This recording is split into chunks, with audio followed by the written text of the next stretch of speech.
আজকে আমি ভারতীয় লোকসভায় আপনাদেরকে স্বাগত জানাচ্ছি আমাকে ছোট্ট একটু বক্তব্য উপস্থাপন করার জন্য। দেখুন, বাংলাদেশ নিয়ে ভারতের যে মিথ্যা প্রোপাগান্ডাগুলো ছড়ানো হচ্ছে রিপাবলিক টিভি বাংলা থেকে শুরু করে বিভিন্ন চ্যানেলে, সেটা তীব্র নিন্দা এবং প্রতিবাদ জানাচ্ছি।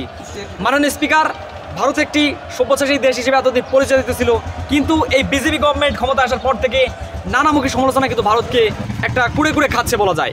সেই দিক থেকে ভারতের এই নতজন পররাষ্ট্রনীতি বাংলাদেশের সাথে এতদিন যেমনটিভাবে ছিল, বিশেষ করে শেখ হাসিনার সাথে যে ব্যবহারটি তারা করেছে সেটা খুবই একটা করুণ অধ্যায়।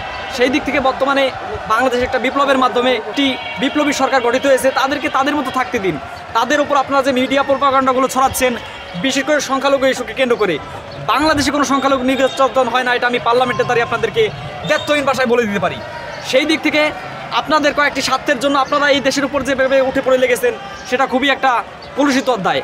একই সাথে ওই যে ময়ূক রঞ্জন বা রিপাবলিক টিভি বাংলা যেভাবে বাংলাদেশকে নিয়ে মিথ্যাচারগুলো করছে, সমগ্র মিডিয়া টেলিভিশন এগুলো পর্যবেক্ষণ করছে, কিন্তু বাস্তবে তলে হাত দিয়ে দেখুন কোনো কিছুই হচ্ছে না। ফাইনালি আমি আপনাদেরকে দারুণ কিছু কথা উল্লেখ করি এই বাংলাদেশ নিয়ে। এই ভারতীয় লোকসভাকে কেন্দ্র করে আমি এই যে এখানে নরেন্দ্র মোদী উপস্থিত, এখানে অমিত শাহ উপস্থিত, তারপর আপনাদেরকে দেখতে হবে একটি পার্শ্ববর্তী দেশ, আপনার সাথে কিন্তু কোনো দেশের সম্পর্ক নেই। মালদ্বীপের সাথে আপনারা সম্পর্ক ছিন্ন করেছেন, আপনারা নেপালের সাথে সম্পর্ক ছিন্ন করেছেন, পাকিস্তানের সাথে আপনাদের আগাগোড়া একটা ঝামেলা লেগে আছে। আমাদের ছোট্ট দেশ বাংলাদেশ, এই বাংলাদেশকে নিয়ে আপনারা যে অপপ্রচারগুলো চালিয়ে যাচ্ছেন, এটা কিন্তু একটা ধরনের সীমালঙ্ঘন হয়ে যাচ্ছে। এই বাংলাদেশকে রিপাবলিক টিভি থেকে শুরু করে প্রত্যেকটা চ্যানেলেই কিন্তু যে অপপ্রচার এবং গুজব চালানো হচ্ছে, সেটা মিডিয়া প্রোপাগান্ডা হিসেবে সমগ্র বিশ্বের মানুষ লক্ষ্য করছে। এই যে ভারতীয় লোকসভায় সেখানে যে বক্তব্যগুলো তারা উপস্থাপন করছে, বিশেষ করে বিজেপি গভর্নমেন্ট বাংলাদেশকে একটা অস্বস্তিকর পরিস্থিতির মধ্যে দিয়ে নিয়ে যাচ্ছে।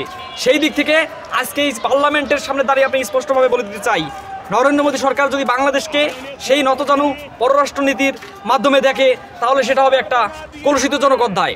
ভারত একটি আধিপত্য বিস্তারকারী দেশ হিসেবে আবির্ভূত হচ্ছে, কিন্তু বাংলাদেশ একটি স্বাধীন সার্বভৌম দেশ হিসেবে আগে থেকে আখ্যায়িত ছিল। এই যে নরেন্দ্র মোদীকে আপনারা দেখতে পাচ্ছেন, নরেন্দ্র মোদী কিন্তু বাংলাদেশকে নিয়ে যে একটা টুইট করেছিল, সেটা খুবই কলঙ্কজনক অধ্যায় হিসেবে রচিত হয়েছে 16 ডিসেম্বরে।